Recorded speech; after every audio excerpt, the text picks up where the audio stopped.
I wanted to raise a couple of points, actually. One is with respect to Colleen and Ann's presentation, and that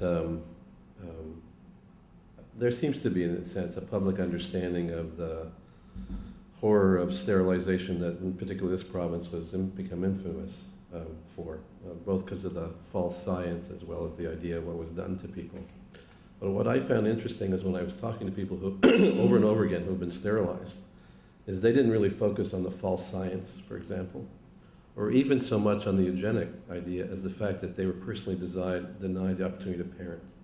And in fact, they would frequently refer to that wounding of their soul, if you want, as being denied that.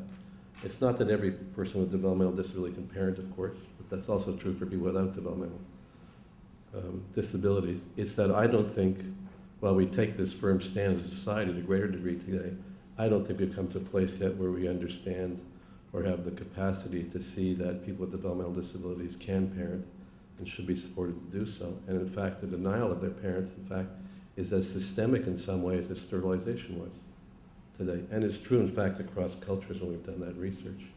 So it's sort of as a way of challenging us, actually, who stand in opposition to things like eugenics, but I'm not sure I've quite reached a place of standing beside people with developmental disabilities and their desire to also potentially have a family of their own.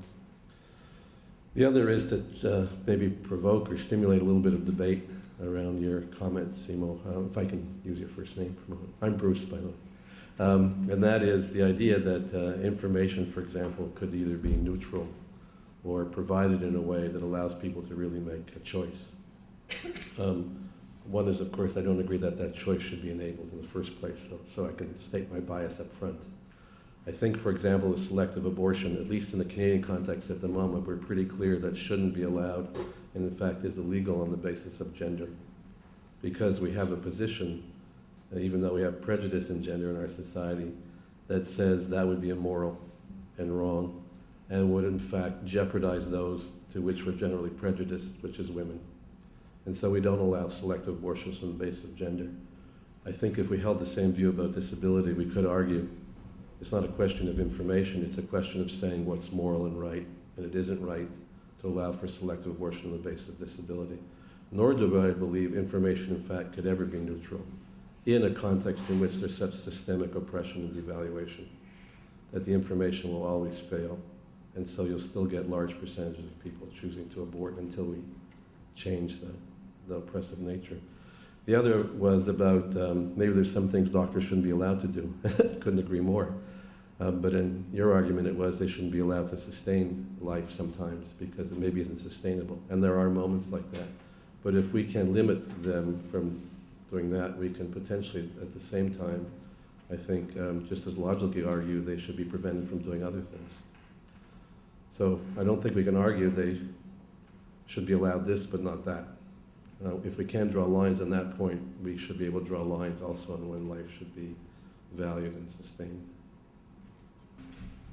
Well, first, just briefly about the doctors. Why are what's the matter with doctors? We have to remember that the doctors replaced clergy in the 19th century as the social authority. And there is a tendency of omnipotence and great arrogance in doctors. That's true, and they tend to think too often that they know better than patients what's wrong with them. But not all doctors are like that, and things, at least in Finland, I'm not sure whether it's very helpful to, well, I don't know about Canada. I get the picture that things are really horrible here now, but at least in Finland, no, there's no eugenic movement, and I'm not sure whether it's very helpful to say that. Things are very different now than they were in the 1920s. And things have improved a great deal, and I think that should be remembered.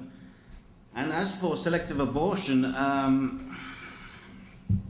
think prohibiting, denying parental autonomy in that respect would create really harmful practices.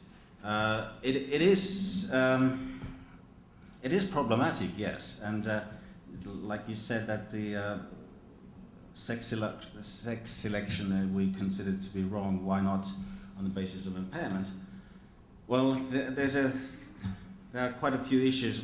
First of all, how are they? Is it a fair analogy? I think in some respect it is, but I think the easiest way to solve the issue would just that it would be free abortion. You can abort your fetus. You can terminate pregnancy for whatever reason, and you don't need to provide any reason for that. Because the problem is, like at least in Finland, you can terminate on any reason before 12th week, and then after that, it's just on the basis of impairment, and that makes it really problematic. But if it's for any reason you could terminate pregnancy, then there would be no problem of equality.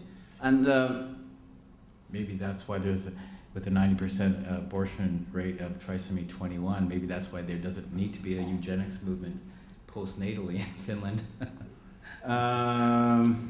Well, there are still kids being born with Down syndrome, and not